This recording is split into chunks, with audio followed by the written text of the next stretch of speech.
it is science. The like a human being walking down the street, seeing something brightly colored in front of them, like that has a neurological impact on them. Mm. And so it's not just like this is a thing that I believe. This is actually a physiological thing that's happening to human beings, like in life. And color has a big impact on people in many ways, including like jogging your memory, or like affecting the way you feel right in that moment, or even like causing things like surprise or joy. And it's a powerful thing. So it's like and the more I've read about it and tried to understand it, the more I've been able to harness it to actually do what I'm trying to do, to Mm. actually reinforce the message.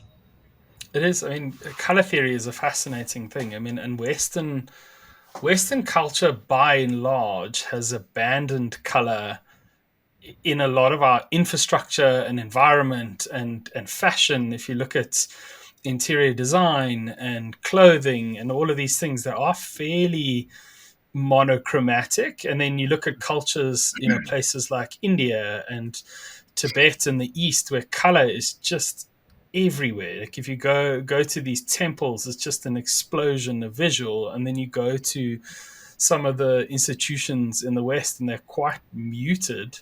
And I think it's Mhm. interesting that the color still stands out. So it's not like the innate response to color has gone away. It's just our sort of cognitive approach to it has shifted into an interesting space. Yeah, it's like so neutral, like I mean, it's funny that you bring that up, because that's been something that's noteworthy about my practice in New York. And New York is the ugliest city, like, I mean, it's beautiful architecturally from afar, but like walking down the street in New York is gross, Mm, and it's gray and it's dull. And the excitement comes from other things in New York. Like the magic and color of New York is not necessarily visual. It's not mm, something you see, like I'm looking out my window and I have a beautiful view of the New York skyline, and it's gray. It's like muted brown and gray.